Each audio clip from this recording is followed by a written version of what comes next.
हमारा से बेसी कौन हो गइल खास हो। अरे बोलो प्यार करेलू कि करेलू टाइम पास हो, हमारा से बेसी कौन हो गइल खास हो। बतावा कहाँ आई सीना चीर के देखा दी, भतार लिख के बोला हो, भतार लिख के बोला ये स्टेटस लगा दी, भतार लिख के बोला ये स्टेटस लगा दी, हो भतार लिख के बोला ये स्टोरी लगा दी, भतार लिख के बोला ये स्टोरी लगा दी।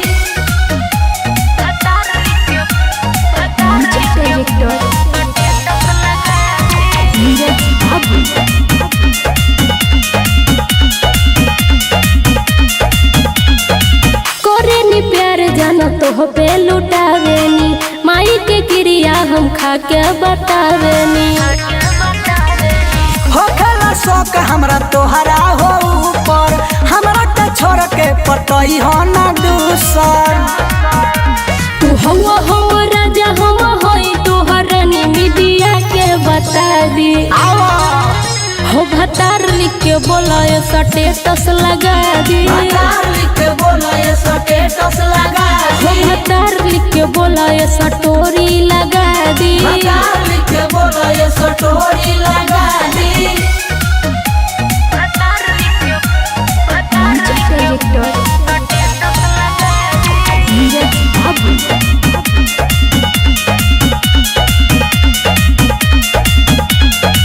चल जाइए जान बाकी छूटी न साथ हो, जिंदगी दिए के बाटे धोके तोहर हाथ हो।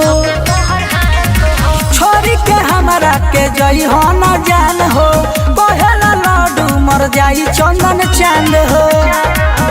विश्वास नहीं के तोरा बोला कोली का सदी स्टेटस लगा दी हो, भतार लिख के बोला ये स्टेटस लगा दी, भतार लिख के बोला ये स्टेटस लगा हो दी, भतार लिख के बोला ये स्टोरी लगा दी, भतार लिख के बोला ये स्टोरी